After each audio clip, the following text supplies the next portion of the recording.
오늘 원래 그 박중성 목사님이 오시는 날인데 세종시에서 오시거든요. 근데 오시다가 아마 차가 너무 밀려서 시간을 잘못 계산해서 좀 늦게 출발하셨는데 시간이 너무 오래 걸려서 중간에서 못 오시겠다고 전화가 와가지고요. 갑자기 제가 또 말씀을 전하려고 합니다.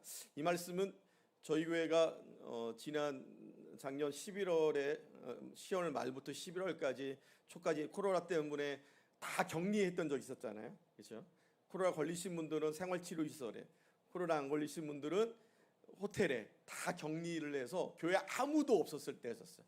교회 아무도 없고 주일날 저 혼자 교회를 지켰을 때가 있었는데, 그때 예배를 어떻게 드리냐 고민을 하다가 우리 젊은 친구들이 회의할 때 쓰는 줌이라는 프로그램이 있는데 그 줌을 치고 그 줌을 이제 카톡으로 다 보내서 혹시 휴대폰에 있는 분들이 그 카톡 열고 예배를 드렸던 적이 있습니다. 생활치료실에 계셨던 분들도 몇 분 같이 들어오셨고, 또 가정에 계신 분들도 같이 들어오셨고, 또 호텔에 계신 분들도 이렇게 오셔서 같이 그때 예배를 드렸던 적이 있는데, 그때 전화 말씀이 오늘 말씀이에요. 그래서 갑자기 제가 말씀을 준비할 수가 없어서 어떤 말씀을 드릴까 하다가 그때 그 생각이 나서 제가 다시 말씀을 좀 드리려고 합니다. 같이 한번 따라해 보겠습니다. 그래도 주를 바라봅니다. 오늘 말씀의 제목이 그래도 주를 바라봅니다 라는 제목입니다. 우리가 신앙생활을 하면서 느끼는 것은 항상 우리의 믿음이 좋진 않다는 것입니다. 항상 우리의 믿음이 충만하진 않습니다. 어떨 때는 갈대가 흔들리는 것처럼 우리의 믿음이 흔들릴 때가 있고요, 바람 앞에 있는 촛불처럼 꺼질 듯 말 듯 그렇게 우리의 믿음이 꺼져가는, 또 그러나 꺼지지 않는 그런 상황에 놓일 때도 있습니다. 순간순간 어둠의 긴 터널을 지나는 것 같을 때가 있고, 우리의 믿음이 항상 그렇지 않습니까? 또 어떨 때는 우리 믿음이 되게 좋은 것 같아요. 그죠? 그래서 막 기도하면 모든 게 다 이루어질 것 같고, 항상 주님이 목자 되셔서 나와 늘 함께하고 있음을 고백하면서 뭐라고? 그게 뭐예요? 특성이 있구나. 제가 지난주에는 저쪽 교회에서 성시교독을 안 했다고 그러더라고. 이게 박기용 집사님 특성 알겠습니다. 꼭 해야 되냐? 다음 해 시작했으니까 다음 주에 다음 주에 해. 다음 주에 말씀 들어왔으니까 중간에 끊기가 그러니까요. 다음 주에 해도 되는데 뭐 중요한 거라고 말 보여주고 그래. 미안해. 정신 없어서 그래 제가. 정신 없어요. 이게 여기서 예배 저기서 예배가 좀 다르잖아요. 여기는 성가대가 없어, 저기 성가대가 있고 막 그러니까 저쪽에 성가대도 안 할 때가 있어요. 막 내가 하다가 성가대 말을 정신이 진짜 이게 코로나 후유증이에요. 코로나 후유증이 아직도 저에게 있습니다. 하여튼간 우리의 믿음이 항상 좋지는 않습니다. 좋을 때도 있고 안 좋을 때도 있어요. 믿음이 좋아서 항상 주님과 함께 하고 있음을 기뻐할 때도 있고, 어느 순간에 주님이 계시지 않는 것처럼 느껴질 때도 분명히 있습니다. 하나님의 은혜 안에 거하는 사람들도 항상 은혜 안에 있지는 않습니다. 때로는 낙심하고 때로는 내 믿음이 흔들리는 것을 경험합니다. 우리가 잘 알고 있는 엘리야가 얼마나 위대한 사도였냐면, 위대한 선지자였냐면, 하나님께서 예수님을 위하여 구약의 두 대표자로 보내셨을 때에 그 중에 한 명이 엘리야였습니다. 엄청난 사람이죠. 하나님의 대표로 이 땅에 예수님을 만나러 왔던 사람이 엘리야였어요. 엘리야가 기도했더니요 3년 반 동안이나 내리지 않았던 비가 내렸고요, 그가 바알신과 아세라신을 섬겼던 수백 개의 무당들과 싸움을 해서 승리하는 놀라운 일들도 우리가 보게 됩니다. 근데 여러분들, 3년 반 동안이나 내리지 않았던 비가 내렸을 때 그가 얼마나 기쁘고 흥분되었겠어요. 근데 잠시 뒤에 이세벨 여왕이 자기를 죽인다 하는 소리를 듣고 나서 낙심하게 됩니다. 하나님께 너무 힘드니까 노뎀나무 아래에서 자신을 죽여달라고 부탁을 해요, 하나님께. 여러분들, 그렇게 위대한 선지자도 어느 한순간에 믿음이 꺾여가는 모습을 볼 수 있습니다. 어느 한순간에 죽고 싶은 마음이 생길 정도로 그런 곤란함을 겪고 낙심함을 겪을 때도 있음을 우리가 보게 됩니다. 엘리야를 통해서 우리는 때로는 위로를 받아요. 그래, 엘리야 같은 사람도 이렇게 넘어지는구나, 엘리야 같은 사람도 이렇게 좌절할 때가 있구나, 그런 마음이 들기도 합니다. 엘리야도 그러는데 우리 안 그러겠습니까, 여러분들? 나 같은 사람이 더 그럴 수 있죠. 금방 헤헤거리다가 또 금방 울고, 금방 하나님을 찬양했다가 또 하나님을 원망하고, 그게 우리의 믿음의 모습 아닙니까? 마치 태풍이 몰아치는 것 같이 그렇게 주의를 하고 나니까 엘리야가 이제 번아웃된 거예요. 소진돼 버렸어. 힘이 없는 거예요. 일어날 힘조차 없는 거예요. 거기다 자기를 죽이겠다고 하는 여왕의 그 명령 앞에 얼마나 두려웠겠습니까? 차라리 그 여인에게 죽을 바에는 하나님께 죽겠다고 지금 얘기하고 있지 않습니까? 예수님의 수제자였던 베드로를 한번 보십시오. 예수님과 함께 얼마나 큰 영광스러움을 경험했습니까? 여러분들, 예수님이 병든 자를 고치시고 죽은 자를 살리시고 수많은 기적들을 행할 때에 그 자리에서 항상 같이 하고 있었던 게 베드로였어요. 예수님은 항상 베드로와 함께 예수님의 기적들을 행하셨습니다. 많은 사람들이 치유되어가는 과정들을 봤습니다. 많은 사람들이 회복되어지고, 심지어 굶주린 사람에게 보리떡 5개와 물고기 2마리로 그들이 충분히 먹고 남는 그런 모습들도 봤습니다. 심지어 변화산에서 예수님이 모세와 엘리야와 이야기하는 모습까지도, 이 영광스러움까지도 베드로는 경험을 했습니다. 요한은 요한복음의 마지막에 이렇게 기록을 하고 있어요. 예수님이 행하신 일을 다 기록한다면 이 기록된 책을 두기에 부족할 것이다. 예수님이 행하셨던 모든 기적을 다 기록한다면 그 책을 놓을 데가 없을 것이다. 너무 많아서. 그러니까 성경에 나와 있는 예수님의 기적들보다 더 많은 기적들을 주님이 행하신 거고요. 그 더 많은 기적과 이적 속에 항상 베드로는 함께하고 있었습니다. 그래서 여러분, 베드로의 믿음이 얼마나 강했겠어요. 그 모습을 보면서 베드로가 얼마나 그 믿음이 충만했겠습니까? 자신이 예수님의 능력을 입고서 나가서 복음을 전하니까 병든 자가 일어나고 귀신들이 내어 쫓김을 당하는 그런 역사들도 경험했고, 그 능력을 행했을 때에 베드로가 얼마나 기뻤겠어요. 야, 나도 예수님처럼 나가서 병든 사람에게 기도했더니 그 사람이 낫고 저도 그래봤으면 좋겠는데, 내가 가서 귀신 들린 사람에게 기도했더니 귀신이 소리를 지르며 떠나가고, 그런 일들이 여러분들 안에 있다면, 여러분들의 그런 능력이 있다면 얼마나 신나겠습니까? 뚱뚱한 사람 기도했더니 날씬해지고 막, 그런 일도 있다고는 하더라고요. 어디 동네 갔더니 뭐 뚱뚱한 사람을 기도했더니 날씬해지는 역사도 있었다 막. 그래서 한동안 제가 기도했는데 안 들어주시더라고요. 농담 겸 진담 겸 그러지.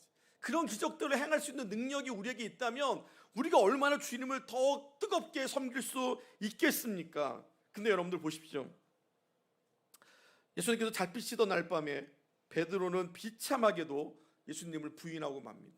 그 영광 가운데 그 수많은 기적들과 이적들을 다 봐놓고도, 아니 자기가 그런 능력을 행했음에도 불구하고 예수님이 누누이 얘기하셨던 것처럼 그가 잡히실 그 날을 밤에, 예수님이 잡히시는 것도 알고 있었고 죽으실 것도 알고 있었음에도 불구하고 예수님이 잡히시는 날 밤에 베드로는 예수님을 3번씩이나 모른다고 부인을 하게 됩니다.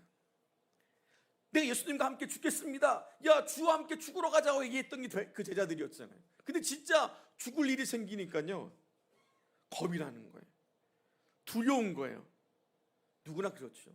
가끔 제가 우리 목사님들이 간증하실 때, 또 여러 가지 예화를 드실 때에 옛날에 그 일제 총칼 앞에서 믿음을 지키려고 순교했던 분들의 이야기를 좀 들어요. 그죠?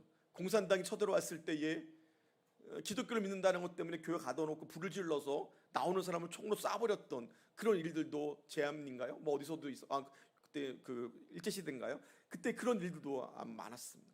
근데 여러분들 그런 거 보면서 가끔 그런 생각, 내가 만약 거기 있다면, 여러분들이 만약 그곳에 있다면 예수님을 부인해라. 부인하면 살려주고, 부인하지 않으면 너 여기서 내가 죽여버릴 거야 라고 총칼을 들이댈 때, 지금 같아서는 그까짓 거 죽는다고 얘기하지, 까짓 그 죽으면 뭐가 두려워, 죽으면 되지 라고 생각할 수 있겠지만, 진짜 그런 일이 생기면 나 죽겠습니다, 나 순교하겠습니다, 내가 그래도 어떻게 나를 구원하신 주님을 배신할 수 있습니까 하고 당당히 손들고 죽여달라고 얘기할 수 있는 분이 계셔요? 없잖아. TV에서 가끔 이렇게 번지 점프하는 걸 봐요. 번지 점프가 뭔지 아시죠? 공중에다 밧줄 매달아 놓고 공중에서 자기 몸 이렇게 밧줄 묶어 뛰어내리는 거 그거잖아요. 저는 그거 볼 때마다 그 다 큰 어른들이 거기 올라가서 벌벌 떠는 거 보면서 아유 저런 새끼들 아무리 TV라고 그래도 저게 뭐가 무서워서 그냥 눈 딱 감고 뛰어다니면 되지 뭐 벌벌 떨고 막 젊은 애들이 막 제가 막 비난했어요. 근데 우리 애들 어렸을 때 제가 거기 갔었거든요. 예? 눈 딱 감고 뛰어내렸을까요? 올라가지도 못했어. 올라가지도 얼마나 무서운지. 다리 밑에서 올라가야 되는데 다리 밑에서 밑을 봤는데 얼마나 무서운지요. 못하겠더라고요. 지금은 더 못할 거예요. 예? 아니 TV로 볼 때는 저거 왜 못해 저까지 거 나는 뒤로도 뛰어내리겠다 그냥 눈 감고 그랬었는데 막상 가보니까 안 되더라고요. 우리는 경험해보지 못하면 않으면 모르는 거예요. 경험해보지 않으면 너무 당당한 거죠. 그런 고난과 그런 위험 앞에서 나는 당당하게 베드로처럼 살지 않을 것이다. 나는 예수님이 잡혀가시는 밤에 그 자리에 있을지라도 베드로처럼 나를 이렇게 부인하지 않고 예수님과 함께 십자가를 지겠다고 지금 우리가 당당하게 얘기할 수 있을지라도 막상 그 일이 닥쳐나면 아마 제가 보기에는 여기서 몇 명은 혹시나 모르겠지만 다 부인하고 떠나갈 것입니다. 작은 세상의 두려움 앞에서도 우리가 얼마나 우리의 믿음이 무너집니까? 좀 어려움이 생기고 좀 환난이 생겨도 우리는 주님을 배신하고 떠나가지 않습니까? 근데 어떻게 감히 내 목숨이 달린 일을 앞두고 내가 당당하게 주님을 위해 죽겠다고 얘기할 수 있겠어요? 주께서 베푸신 큰 은혜가 너무 크고 그 은혜 가운데 우리가 살고 있지만 세상의 위험 앞에 조금의 두려움 앞에 때로는 나의 일상의 그런 생활 앞에 우리의 믿음이 무너질 때가 많이 있음을 보게 됩니다. 오늘 우리가 읽은 본문 한번 보십시오. 오늘 베드로가 무리를 거르는 사건이 오늘 나와요. 이 사건 앞에 어떤 일이 있었냐면 오병이어의 기적이 있었어요. 물고기 2마리와 보리떡 5개로 5,000명을 먹이고 12광주가 남았습니다. 여러분 이게 보통 일입니까? 얼마나 대단한 일이면 사복음서에 다 기록되어 있는 말씀이 유일하게 이거 하나예요. 네? 유일하게 사복음서에 다 기록되어 있는 게 오병이어의 기적입니다. 여러분 말이 안 되죠. 어떻게 물고기 몇 마리죠? 2마리죠. 물고기 2마리와 보리떡 5개로 5,000명이 먹습니다. 그것도 어린아이가 싸운 도시락이었어. 어린아이가 싸운 도시락을 가지고 5,000명이 먹고 12광주가 남았습니다. 이 기적이 그들이 얼마나 그 기적을 갖고 열광을 했겠습니까? 아니 제자들은 또 얼마나 열광을 했겠습니까? 그 기적이 있은 후에 예수님은 제자들에게 배를 태워서 먼저 떠나 보내셨어요. 성경은 그곳이 요한복음에는 가버나움이라고 말씀하십니다. 무엇이든지 할 수 있는 믿음이 그들의 감정이 흥분이 아마 채 가시기도 전에 한밤중에 배를 타고 가는데 풍랑이 인 거예요. 근데 예수님이 안 계세요. 자기들이 스스로 그 풍랑을 헤치고 가야 되는 상황입니다. 풍랑을 위해서 풍랑 때문에 고통당하고 있는데 저 멀리서 한 사람이 걸어오는 거예요. 여러분들 그날 밤이 그 시각이 유대인의 시각으로 밤 사경이었다고 얘기합니다. 밤 사경은 새벽 3시부터 해를 뜨기 전에, 그러니까 가장 어두울 때예요. 가장 어두우는데 오직 달빛에 의지해서 사람 형체를 알아볼 수 있는 그때에 저 멀리서 한 사람이 무리를 걸어오는 거야. 풍랑이 있는데 이 귀신이죠. 누가 봐도 유령 아닙니까? 제자들이 그 걸어오심을 보고 이렇게 얘기해요. 제자들이 그가 바다 위로 걸어오심을 보고 놀라 유령이라 하며 무서워하여라 기록하고 있습니다. 근데 거기서 익숙한 목소리가 들려요. 안심하라 나니 두려워 말라. 예수님이신 거예요. 예? 제자들을 먼저 떠나보냈는데 예수님이 걸어오고 계신 거예요. 그러면서 제자들이 얘기해요. 나다 나 안심해라 나다. 그때 여러분들 베드로가 호기를 부리죠. 뭐라고 얘기하냐면 만약 예수님이시라면 나로 명하여 물 위를 걷게 해주십시오. 예수님이 물 위를 걸어오신 것처럼 나도 물 위를 걷게 해주십시오. 그럼 이게 말이 되는 요청입니까? 여러분 그런 요청 할 수 있어요? 나도 예수님이 했으니까 나도 할 수 있을 것이다 라는 믿음. 아마 전날에 오병이어의 놀라운 기적을 봤던 베드로가 아마 그 믿음이 그에게 아마 남아 있었던 것 같아요. 물고기 2마리와 보트 5개로 5,000명을 먹이 12강조를 남기셨던 예수님의 능력이 나도 저 바다 위를 걷게 하는 능력이 되지 않을까라는 아마 그런 기대와 믿음이, 그러니까 우리가 보기에는 엄청난 믿음인 거예요. 이거 여러분들, 우리가 베드로를 뭐라고 하지만 엄청난 거죠. 어떻게 감히 무리를 걷겠다는 그렇게 주님께 요청할 수 있겠습니까? 예수님이라면 분명히 그 일을 할 수 있을 것이다. 여러분 믿습니까? 예수님은 분명히 할 수 있으십니다. 예수님은 분명히 여러분들이 꿈꾸고 여러분들이 희망하는 모든 일들을 주님은 이루실 수 있는 분인 줄 믿습니다. 우리에게 믿음이 없는 거죠. 예수님은 능치 못함이 없습니다. 예수님이요 베드로에게 그냥 가만히 있어라 그러지 않으셨어요.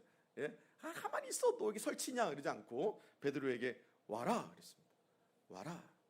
근데 베드로가 그 풍랑이 있는 바다 위를 뛰어내려요. 근데 여러분 놀랍게 걸어가기 시작하는 거예요. 바다 위를 걸어가기 시작하는 겁니다.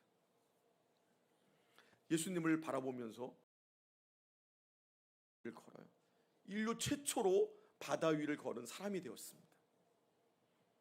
근데 얼마 가지 않아서 갑자기 바다를 보니까 출렁거리는 바다가 보이는 거예요. 그 어두 깜깜한 밤에 지금 자기가 바다 위에 서 있는 거예요. 갑자기 그에게 뭐가 와요? 두려움이 오죠. 무서운 거죠. 두려움이 오는 순간에 그의 믿음이 갑자기 곤두박질 쳐버리죠. 주님만을 바라보고 걸었던 그가 바다를 바라보니까 너무 두려운 거예요. 이제 주님을 바라볼 수 없는 거예요. 왜? 주님을 바라볼 수 없어요. 이제 뭐를 바라봐요? 바다를 바라보는 거예요. 눈을 둘 수가 없어요. 두려움이라는 건 그렇게 만들어요. 두려움은 우리로 하여금 주님을 바라볼 수 없게 만들어요. 그래서 세상을 바라보고 두려움을 바라보고 나에게 두려움을 주는 그것을 바라보죠. 거기서 이제 더 이상 보지 말고 빨리 주님을 바라봐야 되는데 거기에 매여 있는 거예요. 여러분들의 인생을 망가뜨리는 것들, 우리가 두려워하는 것들, 우리의 걱정과 근심들을 빨리 내려놓고 빨리 눈을 들어서 주를 바라봐야 되는데 못하는 거예요. 갑자기 물에 빠져버려요. 이게 죽게 되었습니다. 베드로는 그 두려움과 함께 바다로 빠져버리고 말았습니다. 그때에 베드로가 이렇게 외쳐요. 주를 바라보면서 외칩니다. 소리질러 이르되 주여 나를 구원하소서. 여러분 우리도 같이 한번 소리질러 보면 좋겠습니다. 제가 한번 할 때 여러분도 같이 한번 따라해주세요. 주여 나를 구원하소서. 예, 우리가 할 수 있는 유일한 것입니다. 두려움 가운데 있는 우리가, 세상의 물 안에 빠져들어가는 우리가 유일하게 할 수 있는 것입니다. 왜? 더 발버둥 치면 더 빠져요. 여러분 물에 빠져보셨어요? 수영 잘 하시는 분들은 하시겠지만 수영 못하는 사람 물에 빠지면 왜 죽는 줄 아세요? 발버둥 치다 죽는 거예요. 가만히 있으면 뜨는데 못 가만히 있는 거죠. 왜? 무서워서. 저도 여러분들 수영을 못하기 때문에 알아요. 그걸 물에 빠지면 막 오죠. 살아보겠다고, 내 힘으로 살아보겠다면 더 빠져들어오는 거예요. 물에서는 내가 한번 해보겠다고, 내가 한번 살아보겠다고요? 안 돼요. 안 됩니다. 베드로는요 주를 불렀습니다. 소리를 질렀습니다. 내 힘으로 안 됩니다. 주님, 내 힘으로 살아갈 수가 없습니다. 나를 구원하여 주시옵소서. 이것이 우리의 기도 제목이 되어야 될 줄 믿습니다. 이게 우리의 고백이 돼요. 날마다 저와 여러분들이 주님 나를 구원하여 주시옵소서. 베드로가 믿음이 있는 자예요, 믿음이 없는 자예요? 여러분 베드로가 믿음이 있는 사람 같아요, 믿음이 없는 사람 같아요? 아니 근데 믿음이 있는데 왜 물에 빠집니까? 요새 우리들의 고민이에요. 내가 믿음이 있는 사람인가 믿음이 없는 사람인가? 믿음이 있는 것 같은데 어떨 때는 믿음이 없어요. 예? 흔히 개똥에 쓰려도 약이 쓰려면 개똥도 없다고요? 믿음이 없는 것 같아요. 어떨 때는 믿음이 있는 것 같아요. 어떨 때도 믿음이 없는 것 같아요. 한밤중에 무리를 걸으신 예수님을 보면서 나도 그 무리를 걷게 해달라고 외쳤던 베드로의 요구를 보면 베드로가 믿음이 있는 것 같아요. 여러분, 당시가요 잔잔한 바다가 아니었어요. 풍랑이 일고 있었습니다. 풍랑이 있는 깜깜한 바다에 주님의 한 분만을 바라보면서 그 물속에 뛰어든다는 것이 쉬운 일이라 생각하십니까? 결코 쉬운 일이 아니죠. 단지 베드로가 호기심 때문에 예수님을 시험하고자 바다 위로 뛰어내렸을 거예요? 아닐 겁니다. 당시만 해도 저는 베드로가 믿음이 있었다 생각해요. 베드로가 믿음이 있었습니다. 예수님이 걸어오시는 모습을 보면서 베드로에게도 믿음이 생긴 거예요. 그 믿음이 그로 하여금 풍랑이 있는 바다 위로 뛰어들게 했을 것입니다. 저는 지금까지 베드로의 인생 가운데 가장 믿음이 좋았던 때가 이때라고 생각해요. 이때 물 위로 뛰어든 그 순간, 예수님을 바라보면서 물 위로 뛰어드는 그 순간이 베드로에게는 믿음이 가장 좋았을 때입니다. 여러분들은 언제가 믿음이 가장 좋았을 때였어요? 예? 아직도 그때가 오지 않으셨나요? 예. 아니면 늘 항상 좋으십니까? 늘 항상 없으십니까? 예. 베드로는 아마 이때가 그에게 가장 믿음이 충만했을 때가 이때였을 것입니다. 근데 그 믿음이 한순간에 곤두박질 쳐버리죠. 그 이유가 뭐였냐면 29절에 보니까 바람을 보고 무서워 빠져갔다. 바람을 보고 무서워 빠져갔다. 이제 믿음이 없어져 버렸어요. 처음에 주를 바라봤습니다. 주를 바라보니 바다 위를 걸었습니다. 그런데 가만히 생각해 보니까 지금 자신이 풍랑이 있는 바다 위를 걷고 있는 거예요. 도저히 자기 힘으로 할 수 없는 일을 하고 있는 것입니다. 파도가 치고 바람이 불고 있습니다. 넘실거리는 바다 위에 자신이 서 있는 거예요. 갑자기 겁이 덜컥 나는 거죠. 여러분 스키 타보셨어요? 스키를 몇 번 타봤는데 우리 아이들이 어렸을 때 스키 타는 거 가끔 뭐 아이들은 금방 배워서 잘 타더라고요. 저는 뭐 배운 적이 없으니까 항상 그 유치원생들이 타는 데 있어요. 거기서 이렇게 왔다 갔다 거리다가 어느 날 큰맘 먹고 좀 높은 데로 올라갔어요. 이렇게 해서 배운 대로 다리를 이렇게 모으면 가고 벌리면 멈춘다, 그런 생각을 가지고 또 높은 데를 갔습니다. 리프트를 타고 딱 내려오는데요, 너무 잘 내려오는 거예요. 내가 스스로 생각하기에 너무 잘 내려오는 것 같은 거예요. 딱 하는데 근데 멈춰지지가 않는 거야. 순간에 내가 지금 뭐 하고 있지? 야, 내가 이렇게 빨리 가면 안 되는데, 막 너무 빨리 가는데 갑자기 겁이 팍 나는데요, 아무도 못하겠는 거예요. 예? 그래서 나는 브레이크를 밟으려고 다리를 벌렸는데 다리가 벌린 채로 막 내려가는 거예요. 어떻게 했는지 아세요? 넘어져 버렸어요. 꼬꾸라졌어요. 그랬더니 스키가 하나는 절로 날아가고 하나는 절로 날아가고 나는 떼고 굴러가고, 그냥 내려갔으면 되는데 그냥 잘하니까 잘하는구나 하고 내려갔으면 되는데 갑자기 겁이 나니까 못하겠는 거예요. 지금 내가 뭐하고 있는지 모르겠는 거예요. 두려움이라는 게 이런 거죠. 두려움이라는 것은요, 내가 할 수 있는 일을 못하게 만들어요. 예? 갑자기 중단하게 만들고 갑자기 넘어지게 만드는 게 두려움입니다. 예수님을 바라보고 그냥 갔으면 되잖아요. 근데 세상이 주는 두려움이 더 커버린 거예요. 그의 믿음이 갑자기 곤두박질 쳐버려요. 마치 제가 스키장에 넘어진 것처럼 베드로가 그렇게 처참하게 물 위로 가라앉고 맞는 것입니다. 우리는 베드로와 같을 때가 있습니다. 우리 주변에 일어나는 일들이 우리를 낙심하게 하고 때로는 시험에 들게 하고 때로는 넘어지고 주저앉게 할 때가 있습니다. 가정에 어떤 일이 생기면 내 믿음이 갑자기 주저앉아 버리지. 믿음이 그렇게 좋았던 것 같은데 내 믿음이 한순간에 무너져 버릴 때도 있어요. 여러분들의 인생에 일어난 여러 가지 일들이, 굴곡진 인생들이 우리의 믿음을 이렇게 흐트러올 때가 있지 않습니까? 베드로는 참 역동적인 신앙인이었습니다. 예수님의 수제자라고 불렸지만 그는 정말 많이 낙심했고 정말 많이 넘어졌습니다. 주는 그리스도시요 살아계신 하나님의 아들이라는 위대한 고백을 하고도 나중에는 사탄이라는 소리를 듣기도 했습니다. 예수님께서 잡히시던 날 밤에 다른 제자들과 달리 베드로는 그래도 끝까지 예수님을 쫓아갔습니다. 대단한 믿음. 예수님이 잡히시던 날 밤에 끝까지 쫓아간 게 베드로와 요한이었어요. 근데 요한은 아마 못 들어간 것 같아요.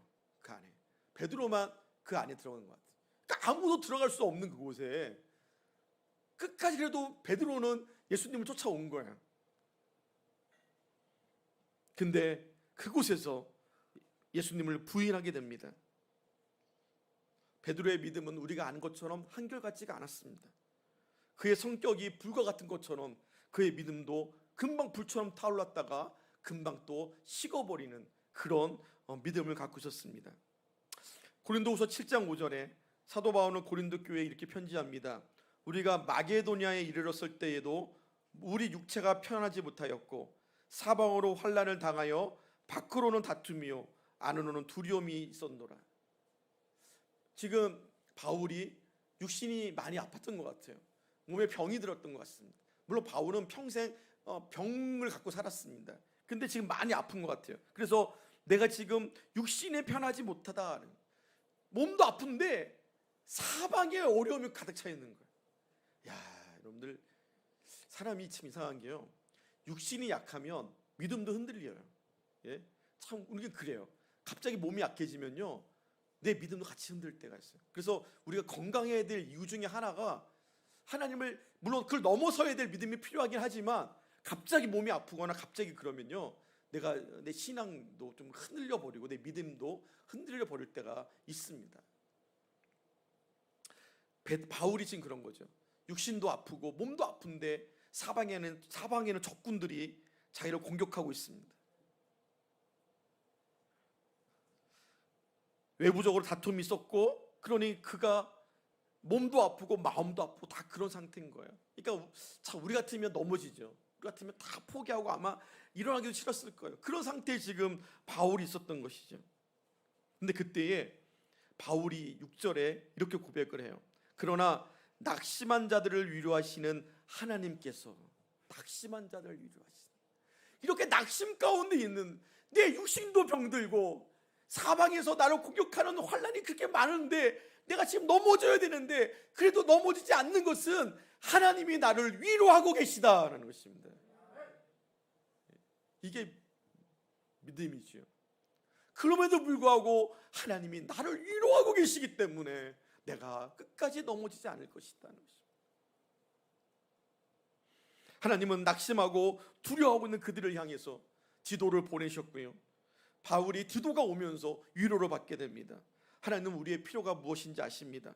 다시 말해서 하나님께서는 우리를 위로할 방법이 무엇인지를 알고 계시는 줄 믿습니다. 그래서 우리는 우리 주님을, 하나님을 위로의 주님이시다, 이렇게. 사람이 여러분들을 위로하는 것이 아니라 하나님이 우리의 필요를 아시고 우리를 위로하여 주시는 줄 믿습니다. 베드로는 갑자기 믿음을 잃어버렸습니다. 주님을 바라보던 시선이 바다를 바라보기 시작했습니다. 그리고 풍랑 가운데 그가 빠져버리고 말았습니다. 이제 죽게 되었습니다. 그때에 베드로가 다시 믿음이 생겨나기 시작해요.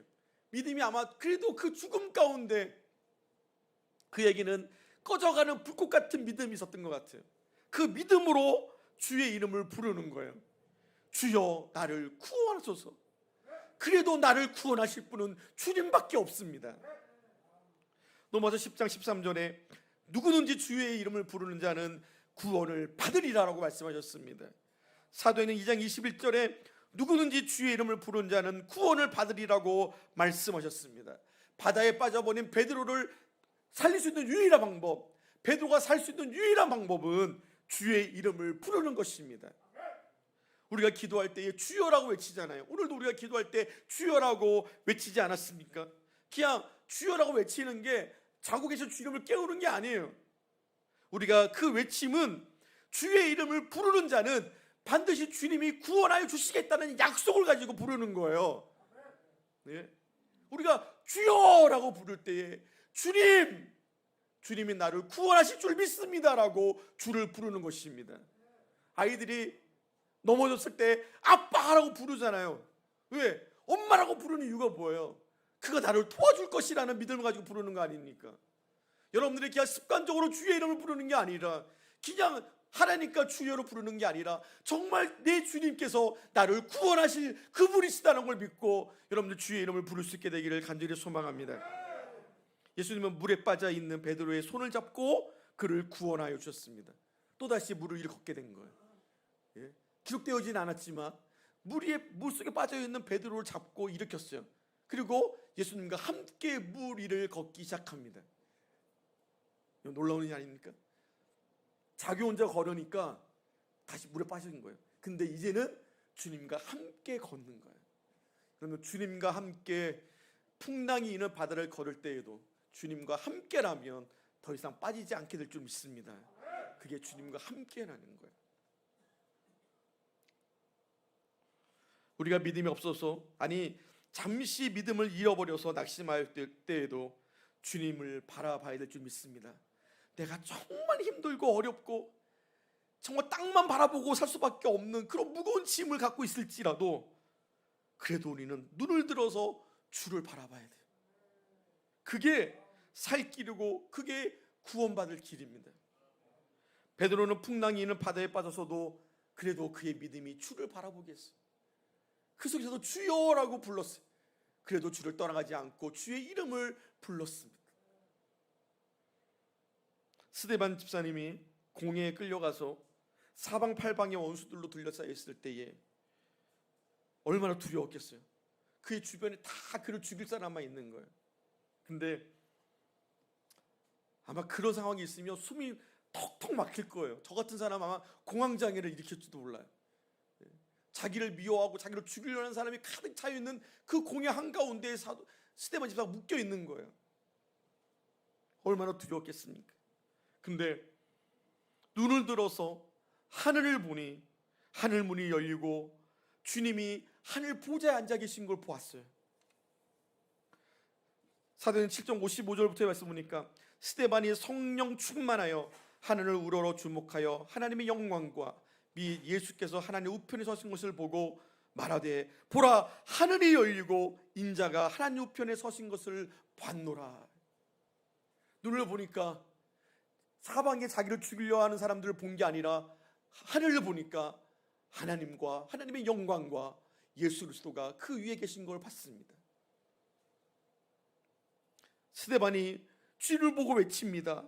인자가 하나님 우편에 서신 것을 내가 봤다. 어느 순간에 그 안에 있는 두려움이 다 물러가고 그가 돌에 맞아 죽을 때까지도 그 아픔을 하나님께서 다시 깨신 것, 그리고 하나님께서 감당할 수 있는 힘을 주셔서 스데반 집사님은 돌에 맞아 순교하는 그 믿음을 우리에게 보여주셨습니다.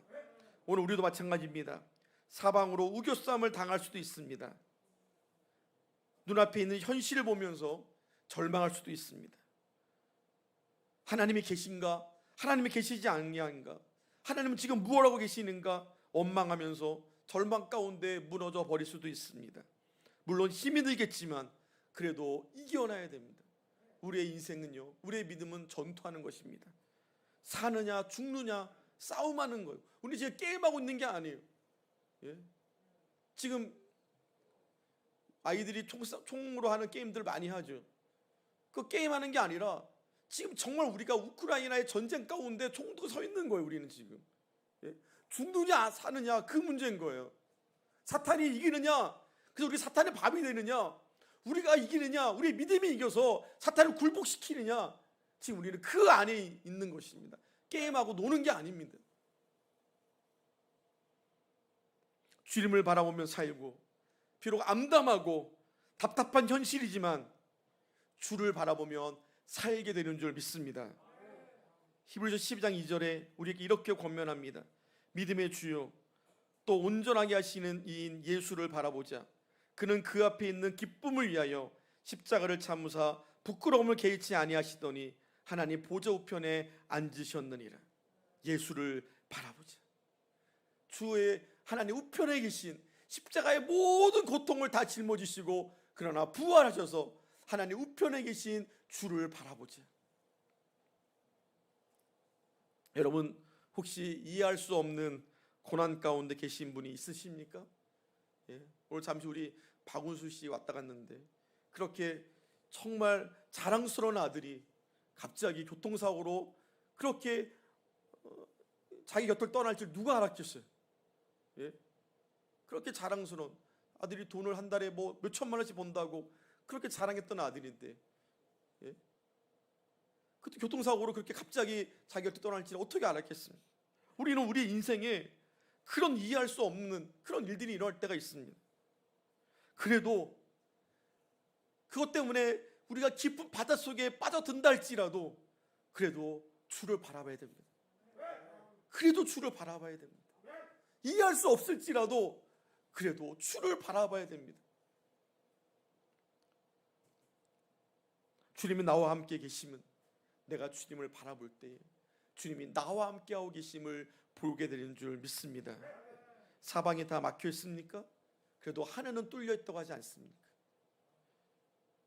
고린도후서 4장 8절부터 보니까 우리가 사방으로 우겨싸움을 당하여도 쌓이지 아니하며 답답한 일을 당하여도 낙심하지 아니하며 박해를 받아도 버림받지 아니하며 거꾸로 튀림을 당하여도 망하지 아니하고 우리가 항상 예수의 죽음을 몸에 짊어짐은 예수의 생명이 또한 우리 몸에 나타나게 하려 함이라 라고 말씀하십니다. 사방이 고난으로 막혀 있고 낙심할지라도 그래도 주를 바라봅시다. 그래도 예수의 죽음을 몸에 짊어졌다는 것은 그래도 예수의 생명이 내 안에 있다는 거예요. 예? 이런 어려움을 당해도 나는 예수를 바라보고 있다. 예수와 함께하고 있다고 오늘 사도 바울은 고백하고 있습니다. 예수님을 부인하고 실망하여 다시 물고기를 잡으러 갔던 베드로에게 주님은 다시 찾아오셨습니다. 그리고 그곳에서 베드로는 또다시 주님을 바라봅니다. 주님을 바라보고 벗었던 옷을 챙겨 입고 물속에 뛰어들어서 예수님께 뛰어옵니다. 주님은 낙심 속에 살았던 베드로를 이제는 배신자 베드로가 아니라 사람을 낚는 어부가 되게 하셨습니다. 우리는 무능하고 연약합니다. 누구 하나, 여러분 여기 계신 누구 하나 나는 자신 있게 살 수 있습니다라고 고백할 수 있는 사람 없습니다. 저도 무능하고 저도 날마다 넘어집니다. 한순간도 주를 바라보지 않고는 살아갈 수가 없습니다. 내가 연약하기 때문에. 그래서 여러분들 믿음이 있는 자는 믿음을 자랑하지 않고요, 날마다 자기 약함을 자랑해. 믿음이 더욱 충만해질수록 내가 얼마나 연약하고 나는 주님이 없으면 살아갈 수 없음을 늘 고백하고 살아가는, 그것이 믿음이 좋은 자의 모습인 거예요. 우리는 자주 넘어집니다. 자주 낙심합니다. 사방을 둘러보니까 풍랑이 있는 바다밖에 없습니다. 자꾸만 그 바다를 바라보고 실망하고 낙심하죠. 더 깊은 바다로 우리가 빠져들어간 우리의 모습을 발견하게 됩니다. 어떻게 해야 됩니까? 그래도 주를 바라봐야 됩니다.